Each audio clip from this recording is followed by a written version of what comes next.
Dizer não pro mundo, em frente prosseguir. Obedecer é o caminho para estar seguro quando o mal surgir. Não abra mão dos seus direitos que com sangue Cristo conquistou na cruz. Se ficar difícil é só clamar o nome de Jesus. Vale a pena acreditar, dizer sim pra Cristo e nunca desistir. A obediência tem seu preço, mas o benefício é ver o mar se abrir. E quando achar que não tem jeito e ficar impossível carregar a cruz, lembre que você pode clamar o nome de Jesus. Então é só clamar, como Abraão no Moriá clamou, como Josué que no Jordão clamou. Pode confiar, Deus vai te livrar, Ele é fiel. Então é só clamar, como Bartimeu que por Jesus clamou, como Pedro que de uma prisão clamou. Pode confiar, Deus vai te livrar, Ele ouvirá quem com fé clamar.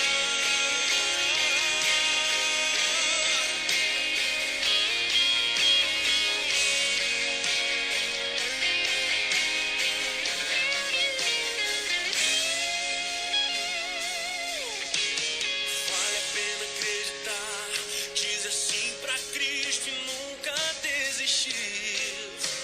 A obediência tem seu preço, mas o benefício é ver o mar se abrir. E quando achar que não tem jeito e ficar impossível carregar a cruz, lembre que você pode clamar o nome de Jesus. Então é só clamar, como Abraão no Moriá clamou, como Josué que no Jordão clamou. Pode confiar, Deus vai te livrar, Ele é fiel. Então é só clamar, como Bartimeu que por Jesus clamou, como Pedro que de uma prisão clamou. Pode confiar, Deus vai te livrar, Ele ouvirá quem com fé clamar. Então é só clamar, como Abraão no Moriá clamou, como Josué que no Jordão clamou. Pode confiar, Deus vai te livrar, Ele é fiel. Então é só clamar, como Bartimeu que por Jesus clamou, como Pedro que de uma prisão clamou. Pode confiar, Deus vai te livrar, Ele ouvirá quem com fé clamar. Pode confiar, Deus vai te livrar, Ele ouvirá quem com fé clamar.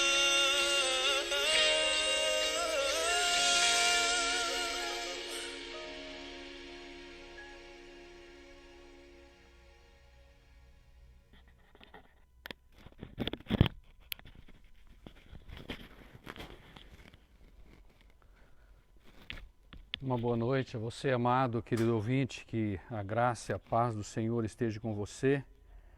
Eu louvo a Deus pela tua vida, eu louvo a Deus por você estar conosco.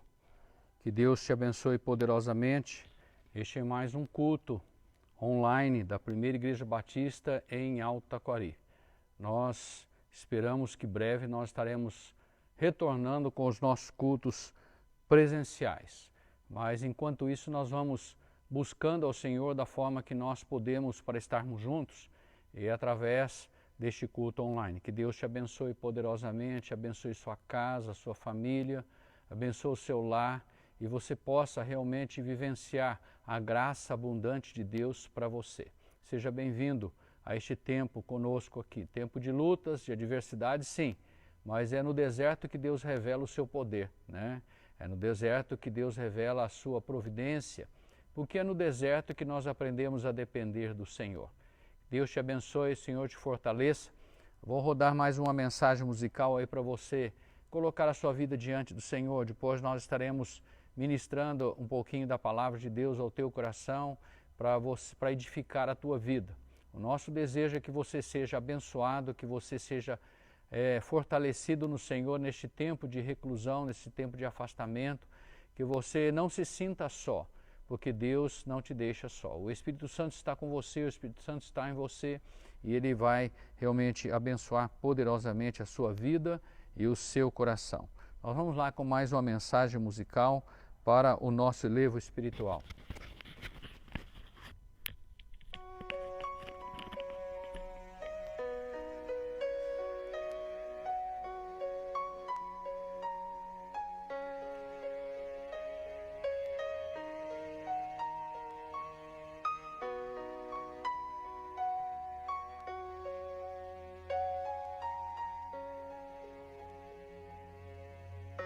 Consolador, não sai daqui, meu peito dói, minha alma chora se tu sair. Consolador,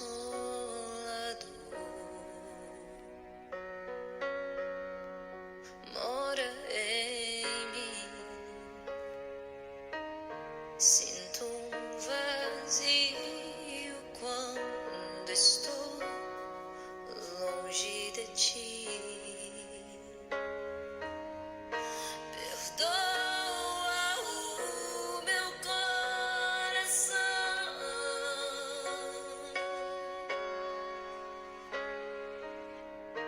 das vezes que errei sem perceber,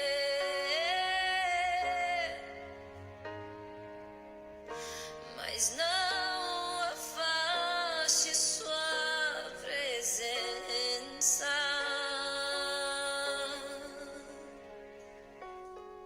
Seus frutos me fazem viver.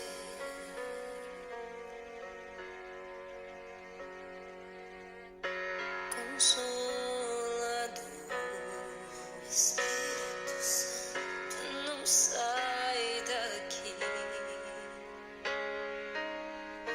meu peito dói, minha alma chora se tu sair.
Realmente, longe da presença do Senhor, não há nada que venha preencher o nosso coração, a nossa vida. É a presença do Senhor que preenche a lacuna da nossa alma. O ser humano foi criado por Deus. Deus fez exatamente, nos fez exatamente para vivermos em sua presença e receber dele aquilo que ele tem para nós. Ele realmente sabe exatamente o que nós precisamos. E ele é a parte no homem que preenche as lacunas da sua alma, do seu coração, vindo a fortalecer, vindo a trazer paz, trazer alegria, trazer esperança, aquilo que tudo nós precisamos nesta terra. Nós encontramos em Cristo Jesus. Ele é a solução, Ele é a salvação, Ele é a resposta para os nossos questionamentos, Ele é a saída para as nossas interrogações, Ele é a força que nos faz avançar, Ele é a esperança que nos leva a continuar. Sem Ele nós não somos nada. O homem precisa realmente perceber isso. E muitas vezes as circunstâncias da vida, os desertos da vida, nos levam a esse entendimento. E por isso que muitas vezes as situações de precariedade, as situações de dificuldades, elas precisam acontecer na nossa vida, para que nós venhamos reconhecer que só o Senhor é Deus. E este Deus que te criou e te fez, esse Deus que nos chamou para andar na sua presença, é o Deus que um dia virá em glória nas nuvens e nos levará para vivermos a eternidade na sua presença. E a minha pergunta é essa: você está preparado? Você está preparado para viver com o Senhor eternamente? Se a vinda do Senhor acontecer exatamente neste momento, para onde irá a tua alma? Você realmente tem convicção daquilo que você tem vivido em Cristo? Você tem convicção que a tua vida tem realmente garantido esta esperança através do sacrifício de Jesus lá na cruz do Calvário? Nós não temos méritos para isso, não há méritos em nós para isso. Eu não sou salvo porque eu sou bom ou faço ou deixo de fazer alguma coisa. Eu sou salvo porque eu creio em Jesus Cristo como meu Senhor e meu Salvador. Eu creio que um dia Ele veio a este mundo, fez-se homem, morreu por mim, se entregou naquela cruz pela minha vida. E eu confesso Ele como meu Senhor e Salvador. Isto é, eu abri a minha vida para dar oportunidade para Deus agir. Eu um dia coloquei-me na presença do Senhor e disse: Senhor, estou cansado de viver a minha maneira, eu quero viver da tua forma, do teu jeito. Entra na minha vida, toma a direção da minha vida. Eu entreguei minha vida totalmente a Cristo. E a palavra de Deus garante que se nós cremos com o coração e nós confessarmos com a nossa boca, nós somos salvos. E a salvação não é por mérito. Paulo diz em Efésios que a salvação é pela graça. Não é mediante as obras, não. Não adianta eu fazer coisa para ser salvo, não. Eu sou salvo através da minha fé em Jesus Cristo. E Deus deixou a sua palavra para nós, para nos orientar, para nos dirigir, para nos conduzir dentro da sua vontade, do seu querer. Porque assim o mundo está preparando o ambiente para um domínio satânico e diabólico, e isso é evidente, ninguém vai refutar sobre isso. As coisas estão caminhando para isso, né? O mundo está se preparando para um governo único, para um governo global, né, uma situação onde o nome de Deus seja exterminado da face da terra. Né? O mundo está preparando para isso, para um governo satânico e diabólico. E isso vai acontecer porque é bíblico isso. Mas assim também, Jesus Cristo, o Espírito Santo, está preparando a noiva de Cristo para viver eternamente na glória com Ele. E você está se preparando para isso? Você tem sonhado com isso? Você tem pensado nisso? Você tem almejado isso? Você tem desejado isso? Eu vejo muitas vezes pessoas dizendo assim: eu gostaria que Jesus voltasse logo. Mas muitas vezes o foco é errado. Muitas vezes a pessoa quer que Jesus volte logo para fugir dos problemas da terra. Mas a volta de Jesus não é para tirar ninguém dos problemas. A volta de Jesus é para cumprir a palavra dele e levar aqueles que creem nele para viver eternamente com ele na glória e gozar e desfrutar do que ele tem preparado. E eu quero falar um pouquinho nesta noite a respeito da vinda do Senhor. Ele vem, ele vem. Quer o homem queira ou não, ele vem. Quer o homem creia ou não, ele vem. E o texto que eu quero mencionar nesta noite e falar sobre este texto está no Evangelho de Marcos, capítulo 13, do versículo 31 ao versículo 37. Marcos 13, 31 a 37. E este texto aqui que o Senhor colocou no meu coração, ele inicia com uma declaração muito forte de Jesus a respeito da palavra dele, da palavra de Deus. O verso 31 diz assim: passará o céu e a terra, porém as minhas palavras não passarão.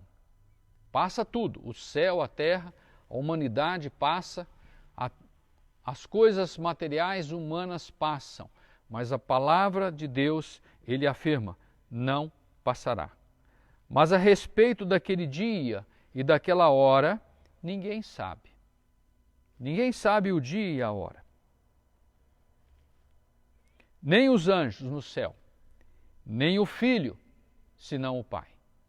Então eu quero que você, dá uma pausazinha na minha leitura aqui, eu quero que você coloque uma coisa no teu coração. Ninguém que vai dizer e marcar o dia e a hora procede de Deus, pois nem o Filho sabe, somente o Pai. Quem declara isso é Jesus. E se nem o Filho sabe, somente o Pai, você acha que algum ser humano vai saber disso? Fuja, que é truta. Fuja, que é laço. Sai fora. E Jesus continua dizendo, versículo 33, estais de sobreaviso, vigiai e orai, é a forma de estar de sobreaviso, porque não sabeis quando será o tempo. Se não sabe nem o dia nem a hora, Jesus dá uma estendida e fala que nem o tempo sabe. É como um homem que, ausentando-se do país, deixa a sua casa, dá autoridade aos seus servos, a cada um a sua obrigação. E ao porteiro ordena que vigie. Vigiai, pois, porque não sabeis quando virá o dono da casa, se à tarde, se à meia-noite, se ao cantar do galo, se pela manhã, para que, vindo ele, inesperadamente, não vos ache dormindo. O que, porém, vos digo, digo a todos, vigiai. Essas palavras são palavras de Jesus. Não foram nem palavras de nenhum dos seus apóstolos, foram palavras diretamente de Jesus. E foi escrito aqui no Evangelho de Marcos, né? Mateus também menciona, os outros evangelhos também mencionam isso, sobre a vinda do Senhor. Na verdade, este capítulo 13, ele fala sobre os prenúncios da vida. E para quem muitas vezes não dá muita atenção, é um dos assuntos mais sérios a ser discorrido, mais sério a ser tratado e muito mais sério a ser vivenciado. Porque o que antecede a vinda de Cristo são os confrontos. Os confrontos para quem? Para os infiéis? Não. Os confrontos para os fiéis, para aqueles que procuram andar no Senhor. Então, se você olhar neste capítulo, você vai encontrar uma sequência de acontecimentos. E depois termina falando sobre a vinda do Filho do Homem. E o versículo 31 traz uma confirmação sobre a veracidade da palavra. E essa palavra não é para ser apenas conhecida, é para ser crida.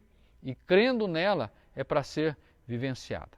Como eu disse, o capítulo 13, ele inicia-se com um ato de admiração sobre a construção do templo. Quando no versículo 1 diz assim, ao sair Jesus do templo, disse-lhe um dos seus discípulos, mestre, que pedras, que construções. E Jesus aproveita esta admiração e usa isso como um gancho, para dizer, isso não vai ficar assim, isso vai acabar, isso vai passar, não vai ficar pedra sobre pedra, não ficará nada que não seja derribado. Por quê? Porque haverá princípios de dores. Jesus começa a falar a respeito desses princípios de dores.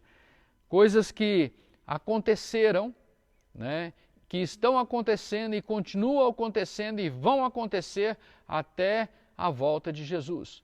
E esses princípios de dores são para quem? São para os fiéis, para aqueles que buscam o Senhor. A perseguição, a morte, a destruição, muitas vezes a condição de levar a um extermínio do nome do Senhor, a apagar este nome sobre a face da terra. Ninguém pode agredir Deus, então vão agredir quem? Aqueles que seguem o Senhor. E Jesus continua dizendo, do versículo 14 em diante, ele fala de uma intensificação dessas dores, que é chamado de grande tribulação.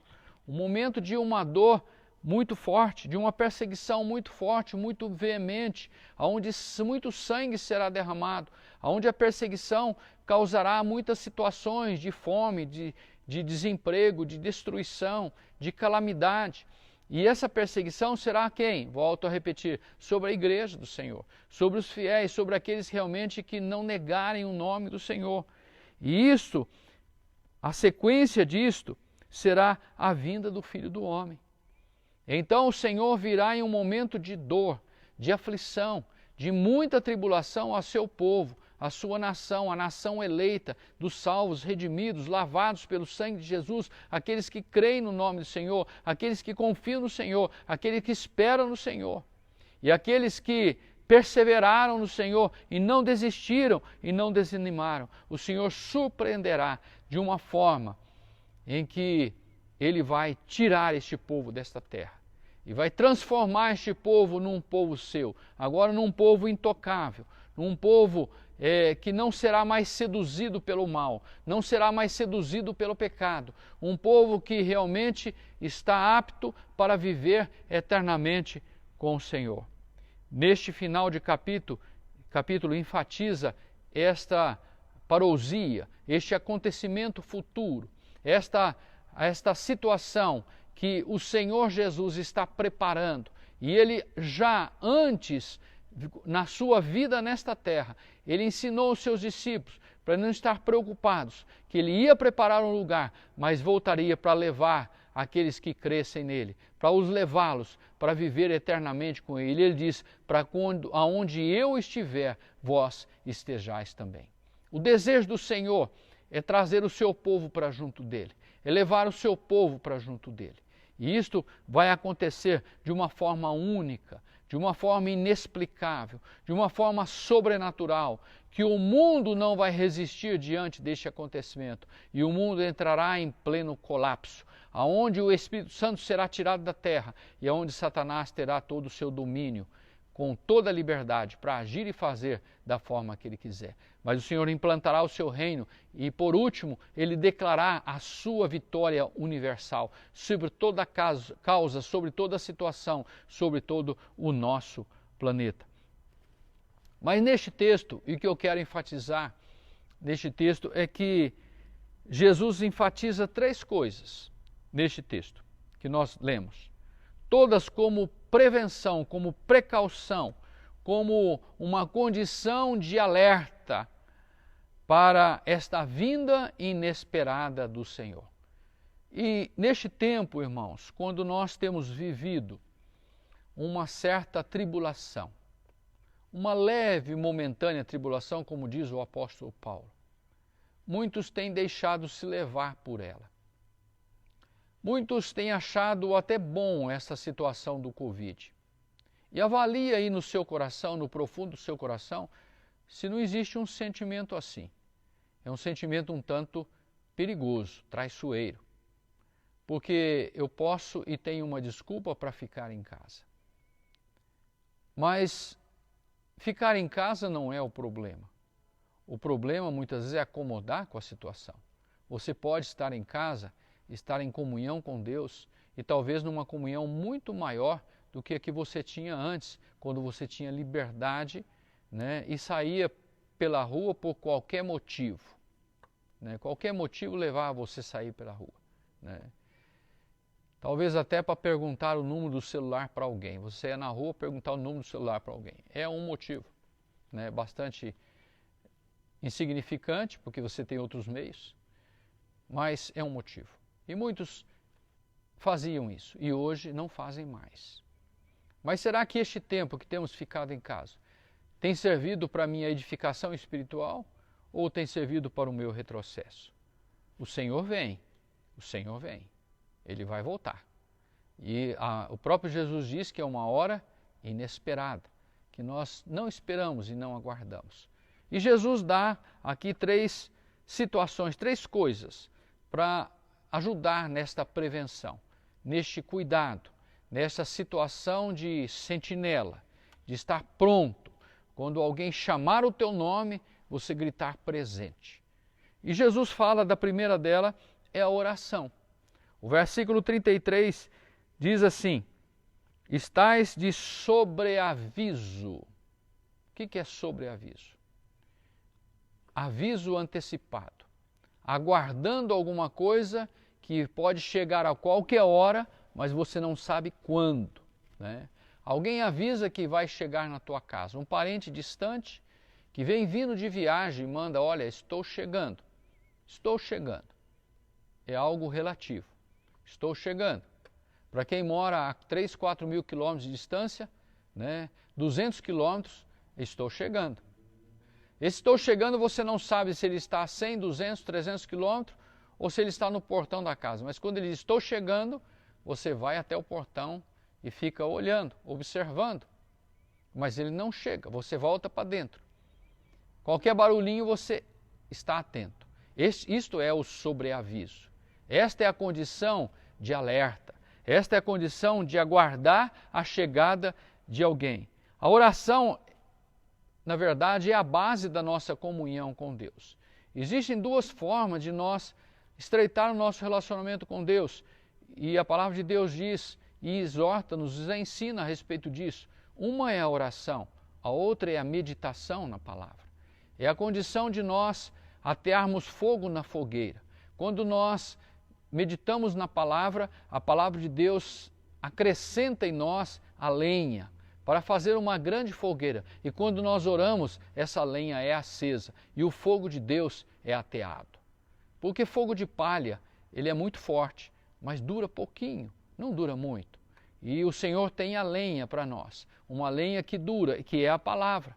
E que dura e permanece para sempre, porque Jesus disse que passará o céu e a terra, mas a minha palavra não passará. Quando você acende no teu coração uma fogueira embasado com a palavra de Deus e a oração, essa fogueira dura para a eternidade. E é isso que nós precisamos entender. A oração é a base dessa comunhão entre homem e Deus. Ela estabelece o nosso relacionamento, eu e Deus, você e Deus. Sem oração não há relacionamento. Seria como você dizer que você é amigo de alguém, mas você não conversa com este alguém. Muitas vezes as pessoas dizem, eu tenho tantos amigos, tenho mais de 1000 amigos nas redes sociais. Amigos? Que amigos? Que nem lembram do seu aniversário. E muitas vezes vê o teu nome relacionado na rede social como aniversariante do dia e nem para mandar um parabéns, né? E eu vou dizer algo mais profundo para você. Amigo não é quem dá parabéns no dia do teu aniversário. Amigo não é quem vai na tua festa de aniversário quando é convidado. Amigo é aquele que quando você não tem condições de fazer uma festa de aniversário, ele prepara a festa e convida você para a tua festa de aniversário e você se torna, né, a celebridade da noite, né, o alvo da noite. O aniversário é teu, mas você não tinha condições de fazer uma festa. Ele realiza a festa, não agora, né? Agora estamos em pandemia, mas em outros tempos. Ele prepara a festa e convida você para comemorar o teu aniversário juntamente com ele e com quem mais você desejar. Esse é o verdadeiro amigo. Você conhece alguém assim? Pois é, Jesus é assim. Jesus, ele preparou uma festa e ele está preparando a maior festa agora para você participar, sendo você o centro desta festa. Num casamento, qual é o centro da festa? A noiva. E Jesus diz que aqueles que creem e confiam nele, Cristo é o noivo desta noiva. Aqueles que creem e confiam nele é a noiva, é o centro da festa. Jesus está preparando esta festa. Então você precisa viver uma amizade com Cristo, uma amizade com Deus. A amizade com Deus é que estabelece a nossa afinidade. É com amizade que nós entendemos e compreendemos as pessoas e passamos a conhecer as pessoas. Eu não posso dizer que sou amigo de alguém, eu sou amigo íntimo, do coração. Eu não sei nem o sobrenome dele. Eu não sei nem do que ele gosta de comer. Eu não sei nem a cor dos olhos dele. Nunca parei para observar. Não sei quais são os seus problemas e as suas dificuldades. Pois é, Jesus conhece os teus. Ele é o melhor amigo. Ele é o único amigo. E você vai estreitar esta amizade com ele através de uma afinidade. E essa afinidade vai acontecer através de um relacionamento, de uma conversa. A oração não é algo metódico. A oração é a liberdade de expressar o que está dentro do meu coração. É colocar diante de Deus o que eu sinto e buscar em Deus aquilo que Ele tem para mim. É falar e é ouvir, né? É expressar os meus sentimentos e sujeitar às determinações, aos ensinamentos e às direções. A oração leva a uma afinidade. E essa afinidade se torna mais estreita quanto maior for o relacionamento. Quanto maior for o relacionamento com aquela pessoa, maior será a afinidade, maior será a liberdade. Será que você, quando chegasse ou chega na casa do teu pai, e você deseja beber uma água fria da geladeira, você diz para ele, pai, por favor, né? Talvez você diga por educação, não por falta de liberdade. Pai, por favor, eu posso beber uma água, eu posso abrir a geladeira e pegar uma água, né? Talvez você haja assim por uma certa maneira de relacionamento, mas não é o normal isso. Porque na casa do Pai nós temos liberdade. Nós temos liberdade de entrar, de chegar a hora que for. Não precisa telefonar antes para marcar o horário. Não precisa ligar para ver se há um tempo. Você chega, simplesmente chega. E você entra. Se ele estiver dormindo, você respeita. Se ele estiver acordado, você já entra em contato, já conversa, né? Sem muitos protocolos. Porque você tem liberdade. Porque há uma afinidade, há uma amizade, há realmente um relacionamento. Quando eu chego em casa, a patroa de casa é a minha esposa.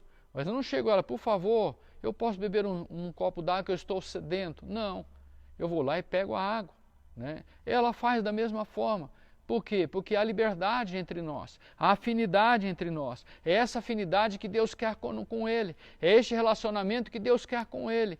Que você não precisa ficar pedindo, Senhor, me dá licença para fazer isto. Senhor, me ajuda a fazer isso. O Senhor já te deu autoridade. O Senhor já te capacitou como um discípulo dele. Você agora precisa tomar posse dessa autoridade e fazer em nome do Senhor e avançar em nome do Senhor. O Senhor já te revestiu de poder, de armadura, te revestiu de uma fé, de uma couraça, justiça, verdade. Você calçou você com o Evangelho para te dar uma liberdade para você avançar. Quando chega algo estranho na tua casa, um cachorro na porta da tua casa, como que você expulsa esse cachorro? Você ora para Deus expulsá-lo? Não. Você vai lá e espanta esse cachorro. Manda ele embora. Porque você tem autoridade ali. O Senhor te dá essa autoridade. E como que você adquire isso? Através da afinidade, através do relacionamento, porque você vai conhecer este Deus e conhecer a sua vontade, os seus gostos, os seus desejos e a liberdade que Ele te deu. Até onde vai essa liberdade? E até onde você pode usar dessa liberdade? E Ele te deu poder. Jesus disse, chamou os discípulos, eis que vos dou poder para pisar serpentes, escorpiões e toda a hoste do mal e nada vos fará dano algum. E muitas vezes você não tem essa autoridade, porque você não tem essa liberdade, você não tem essa afinidade, porque você não fala com Deus, você não ora, você não busca o Senhor. E se você não viver essa afinidade, essa liberdade, será que você está preparado para este encontro com o Senhor? Se você tem tanto protocolo para falar com Deus, tantos meios, subterfúgios para chegar a Deus, como você sendo uma criatura tão distante dEle, e para viver junto com Ele eternamente. Será que você está preparado para isso? O Jesus vem. E você precisa criar essa afinidade e viver essa afinidade. Quanto maior a afinidade, maior o prazer do relacionamento. Quanto mais a amizade se afina, mais relacionamento aumenta e mais afinidade existe. E você não consegue viver muitas vezes longe da pessoa. Você precisa ligar para ela a todo momento. Você precisa mandar uma mensagem para ela a todo momento. Você quer saber como ela está, o que ela sente, o que ela deseja, o que ela tem vontade. Isso é relacionamento, isso é afinidade. E você muitas vezes se desgasta fazendo isso, mas você tem prazer em fazer isso. Você tem alegria em fazer isso. Este é o prazer de viver um relacionamento com Deus. Não é obrigação de vir no culto, não é obrigação de ouvir a palavra, não é obrigação de orar, não. É prazer de estar na presença do Senhor. Davi diz que ele tinha ciúmes dos pardais, que faziam ninho no templo de Deus, aonde a glória do Senhor habitava. E ele não podia ir ali a momentos. Aquele templo era frequentado somente pelos sacerdotes. O homem comum não poderia entrar lá, em certos lugares. Então ele tinha ciúmes, porque os pardais moravam lá. E ele muitas vezes não ia lá.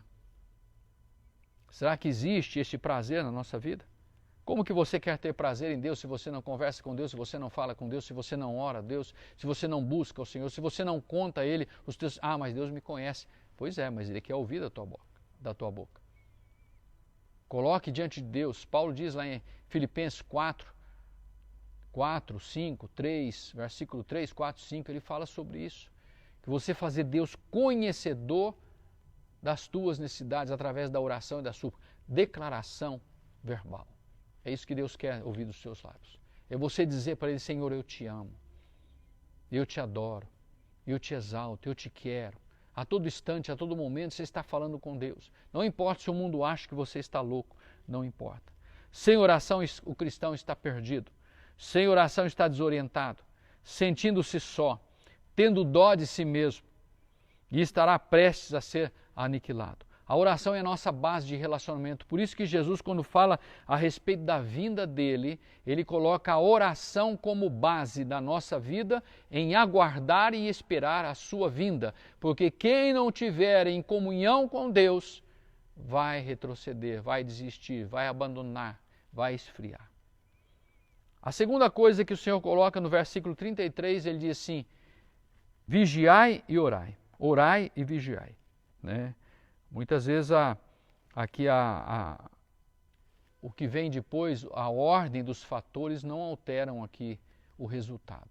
É oração e vigilância. Tem gente que ora bastante, mas não vigia nada. Ora muito, fala com Deus muito, mas quando abre a boca, é só a misericórdia do Senhor. Fala da boca para fora. Porque quando nós oramos, nós trazemos tesouro dos céus e enchemos o nosso coração. Quando nós oramos de coração. Quando nós oramos de pantomia, isto é, repetição, para cumprir afazeres, cumprir normas, cumprir requisitos, cumprir ordens, né? Cumprir religiosidade, isto é uma falácia que não sai do coração e o coração fica vazio. Coração vazio, dizia minha mãe, é a oficina do diabo. E muitas vezes nós perdemos tempo, né, com nossas falácias diante de Deus. E Deus não quer nem ouvir isso. Mas quando nós falamos da integridade do nosso coração, dos nossos verdadeiros sentimentos, nós colocamos diante de Deus as nossas verdadeiras necessidades. E vamos expressar diante do Senhor aquilo que nós sentimos. E isso nos leva por um caminho. Qual o caminho? Da cautela, da vigilância. O soldado, quando ele vai para o exército, ele aprende a andar num campo minado. Se ele colocar o pé no lugar errado, ele morre e mata os seus companheiros. Um ali é responsável pela vida do outro e pela sua própria. Nós vivemos em um campo minado. Nós precisamos caminhar em vigilância. E é por isso que Jesus diz, orai, vigiai e orai. E ele fala lá no início dos seus discípulos, quando os discípulos sobem com ele no monte para orar e Jesus encontra-os dormindo ali no momento de angústia, Jesus disse, vigiai e orai para que não entreis em tentação. Na verdade, o nosso espírito está pronto, eu quero servir a Deus, eu quero buscar a Deus, eu quero orar, eu quero buscar, quero jejuar, eu quero clamar diante do Senhor, mas a carne é fraca, eu não tenho força para fazer isso. Eu saio com tantos desejos, tantos sonhos diante de Deus, muitas vezes depois de um culto, mas quando chega em casa aquilo acaba tudo, é trocado minhas necessidades, pelos meus ideais, pelos meus afazeres, e os ideais de Deus na minha vida são tragados e engolidos pelas minhas vontades e desejos. Eu preciso realmente vigiar. Não adianta orar muito se eu não vigiar. O mundo está olhando para aquilo que eu faço, caminho, me dirijo, me conduzo nessa terra, por aquilo que eu falo, por aquilo que eu represento. Apenas orar, se não houver vigilância, eu posso clamar a Deus para não me deixar tropeçar. É como se eu clamar a Deus para deixar tropeçar. Ah, eu confio em Deus, não vai deixar tropeçar. Eu fecho os olhos e saio correndo por aí. Não faz isso não. Primeiro obstáculo, você tromba, cai, machuca, fere. Fala, Deus não cuidou de mim. Cuidou sim. Ele cuida de nós. Mas ele diz, ore e vigie. Ore e vigie. Não meta os pés pelas mãos. Não fale coisas que você não deva falar. Não prometa as coisas que você não consegue cumprir. Não dê o passo maior do que as suas pernas. Não entre em dívida que você não tenha condições de pagar. Não faça isso. Nem depois venha dizer que Deus não cuidou de você. A vigilância é necessária pelo fato de não sabermos o tempo. Quando Jesus virá? Eu não sei. Talvez seja agora, talvez seja hoje, talvez a gente nem termine esse vídeo, né? Ô glória, que coisa gostosa, né? Eu espero que você não fique aí orando o meu desaparecimento. Eu espero que você desapareça junto comigo. Amém? Pois é, mas para isso eu preciso vigiar. Porque eu não sei o dia, eu não sei a hora, eu não sei o momento. A vigilância é necessária pelo fato de não sabermos o tempo. E essa incerteza do quando exige de mim o caminhar a cada momento em vigilância. Eu não posso descuidar um segundo sequer, porque talvez naquele segundo que eu descuidar, Jesus volta e eu vou estar desatento. E Jesus disse para vigiar, então eu preciso vigiar. É preciso viver de forma a estar pronto para qualquer hora se encontrar com o Senhor. Você está pronto para encontrar com o Senhor agora? Ah, pastor, eu tenho que acertar umas coisinhas. Não tem não, meu irmão. Você tem que se acertar com Deus agora, estar pronto agora. Não deixe isso para amanhã. Amanhã pode ser muito tarde e você pode se arrepender do teu protelar, né? Do teu deixar para depois. Essa vigilância acontece muito dentro da minha razão, levando-me a filtrar o que entra na minha vida.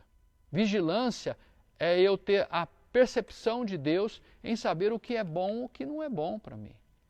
Não confunda aquilo que é bom com aquilo que é gostoso. Tem muitas coisas gostosas da vida que não são boas, mas eu estou falando de coisas boas. Você precisa saber discernir o que realmente é bom para você, o que edifica na minha vida.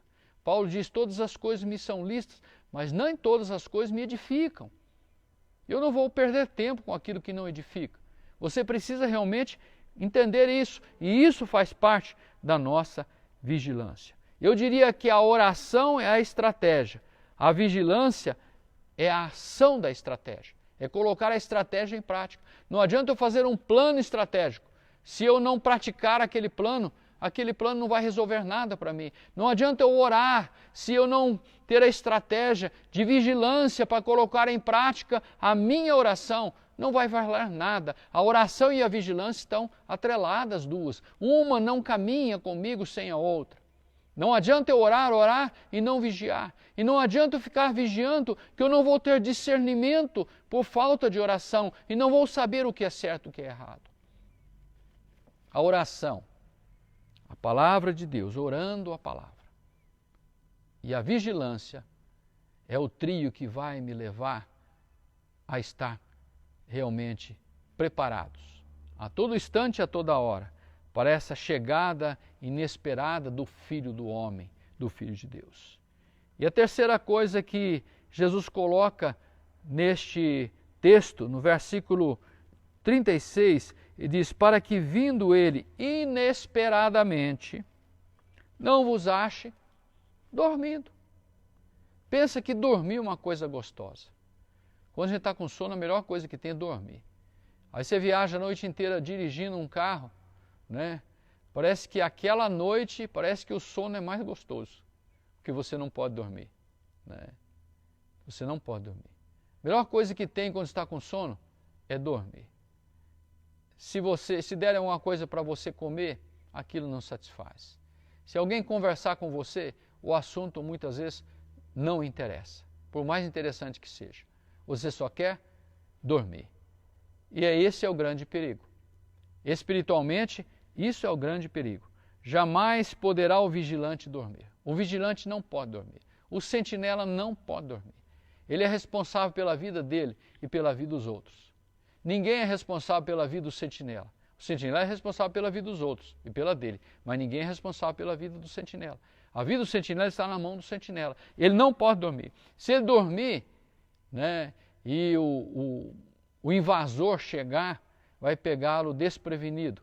O primeiro que morre vai ser o sentinela.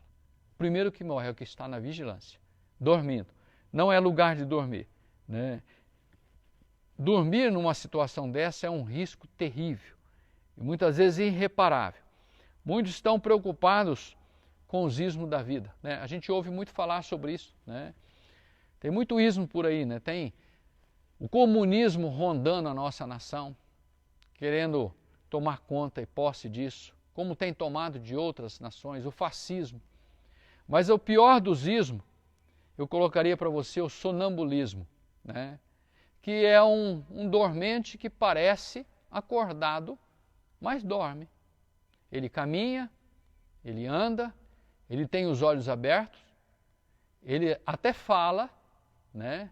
E se perguntar, talvez até responda, mas ele está dormindo. Esse é o pior ismo da vida do ser humano, é o sonambulismo. E espiritualmente isso é terrível, porque o sonambulismo é tão enganador e tão ilusório que quem é sonâmbulo acha que está acordado, mas está dormindo, está cochilando e não percebe a situação que ele se encontra. O sono deixa as pessoas vulneráveis, as pessoas ficam despreparadas para um encontro súbito. O que o sonâmbulo faz? Ele levanta da cama, né, dormindo, não é acordado, ele anda pela casa, não tromba em nada, mas ele está dormindo. Ele abre a porta, sai para fora, ele se torna vulnerável, ele deixa a casa vulnerável, ele torna a situação delicada, perigosa, colocando em risco a sua própria vida. O sonambulismo espiritual tem levado pessoas a deixar de caminhar. Quantos que achavam que estavam atentos? Quantos que antes dessa pandemia achavam que estavam alertas e hoje caíram num profundo sono? Não oram mais, não buscam mais a Deus, não vigiam, estão metendo os pés pelas mãos, estão voltando a costumes do velho homem, estão voltando a situações do homem carnal e natural, sem Deus e sem Cristo, vivendo nos mesmos pecados, sendo levada pelas mesmas ilusões e não consegue enxergar. Se falar, se você confrontá-los, até brigam e dizem que não tem nada a ver. Estão cochilando, dormindo, são sonâmbulos. Será que estão preparados para esse dia do Senhor? Quantas pessoas estão voltando a velhos hábitos e estão cheias de razão? Quantos que se diziam cristãos estão deixando Cristo de lado e trocando por sentimentos e desejos e vontades próprias? Eu quero encerrar essa palavra dizendo que Jesus virá. A qualquer momento ele virá. E depois que acontecer isso, não adianta lamentar, não adianta chorar, não adianta, Senhor, bem que eu ouvia dizer. Mas eu achei que não seria por agora, seria por um tempo mais para frente. Eu não estava preparado, Senhor. Por que o Senhor não me avisou antes? Pois é, aí não vai adiantar nada.